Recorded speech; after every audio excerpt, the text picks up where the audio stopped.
21 থেকে 45 বছর বয়সী যোগ্য শিক্ষিত বেকার যুবকদের মাসিক ভাতা দেওয়ার উদ্দেশ্য অক্টোবর 2026 থেকে ভরসা কর্মসূচি চালু করা হবে।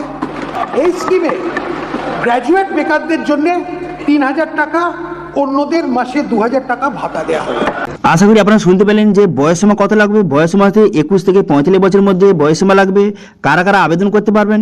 যারা শিক্ষিত বেকার যুবক যুবতী রয়েছে তারা কিন্তু আবেদন করতে পারবেন, এবং যারা গ্র্যাজুয়েশন পাস করেছে তাদের কিন্তু প্রতি মাসে 3000 টাকা করে ভাতা প্রোভাইড করা হবে, এবং যারা গ্র্যাজুয়েশন পাস করেনি অর্থাৎ যারা মাধ্যমিক উচ্চ মাধ্যমিক এরকম পাস করেছে তাদের কিন্তু প্রতি মাসে 2000 টাকা প্রোভাইড করা হবে। এবার মেন কথা হলো আবেদন কবে থেকে শুরু হচ্ছে? আবেদন শুরু হচ্ছে অক্টোবর থেকে।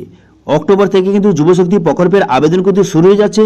অনলাইন এবং অফলাইন দুটো পদ্ধতির মাধ্যমে কিন্তু আবেদন চলবে। এবং আবেদনের শর্ত কি রয়েছে? আবেদনের শর্ত হিসেবে বলা হয়েছে যে বর্তমানে আপনার পরিবারের বার্ষিক আয় 1 লক্ষ টাকার কম এবং সঙ্গে অন্যান্য সামাজিক যে সুরক্ষা প্রকল্পের কোনো রকমের অধীনে পড়ে না, তারা আবেদন করতে পারবে।